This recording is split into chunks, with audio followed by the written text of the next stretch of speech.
Hello, friends. I hope you're doing well today. We're at the last week of June already. Summer is upon us, and I hope you're beginning to enjoy it. I want to just take a couple minutes here to look with you at 2 Peter chapter 2, verses 1 to 3.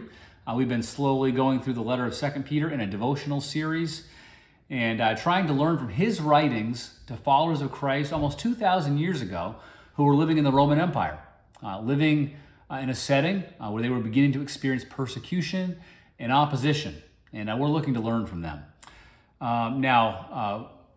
We've talked prior about some of the opposition that the church was experiencing from outside of the church. And here in chapter 2, Peter focuses on the opposition that they are experiencing from within the church. He's talking about false teachers. So let me read verses 1 to 3 of chapter 2. But false prophets also arose among the people, just as there will be false teachers among you, who will secretly bring in destructive heresies, even denying the master who bought them, bringing upon themselves swift destruction. And many will follow their sensuality, and because of them the way of truth will be blasphemed. And in their greed they will exploit you with false words.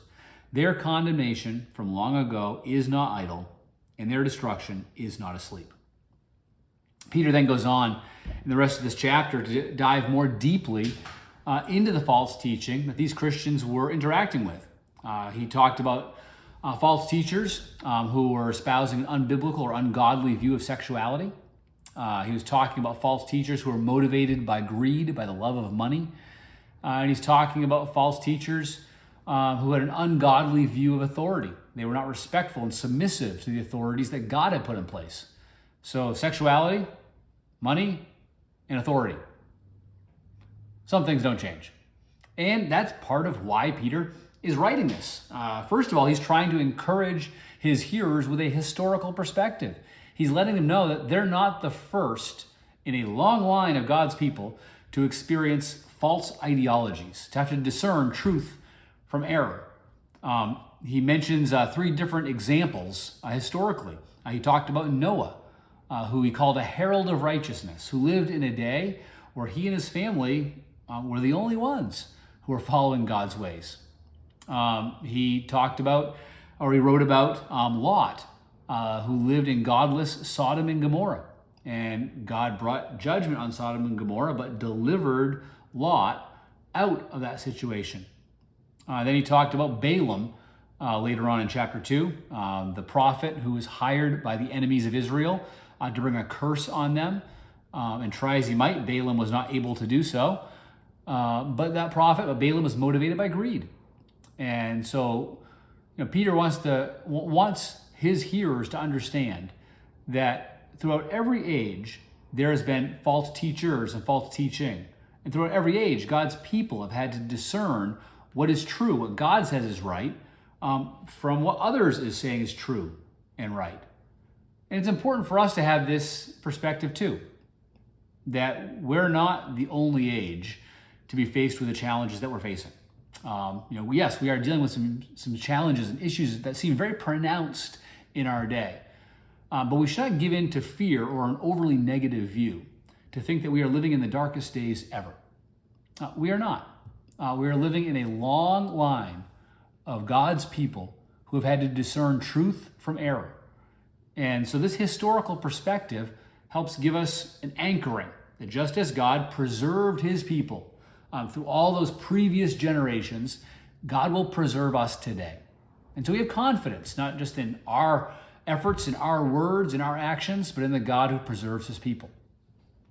Secondly, Peter's writing this because he wants to give his people confidence in the future judgment, that God is going to sort things out. God is going to work things out. That the false teachers and the false ideologies that they're interacting with, God's going to deal with those people and those ideologies. In verse 3, he says about the false teachers, their condemnation from long ago is not idle, and their destruction is not asleep. We don't have to wonder what's going to happen in the end. God has told us. And what that does is it also gives us an understanding of what we are to do in our time. That we're not the judge. We are to reject false teaching.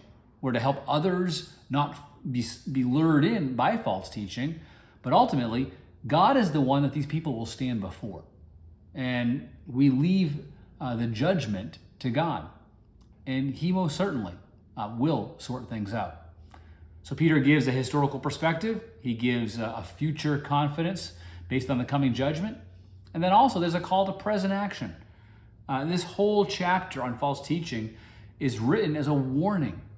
That he's warning these Christians not to get lured in to ungodly teaching about sexuality, money, and authority. And we need to do the same in our day.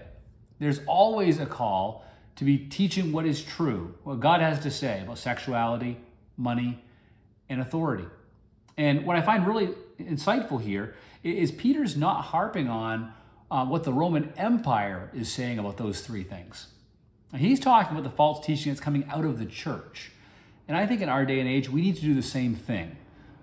Yes, there's going to be many ungodly ideologies that come to us from the surrounding culture.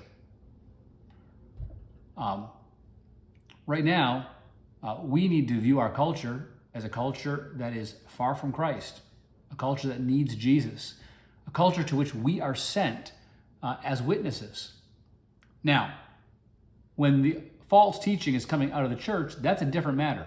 First in 1 Corinthians chapter 5, Paul was writing about this very issue, how you discern between how you respond to those outside the church who are teaching and following what is false, as compared to those who are inside the church. He says, the outsiders, those outside the church, we leave to God's judgment.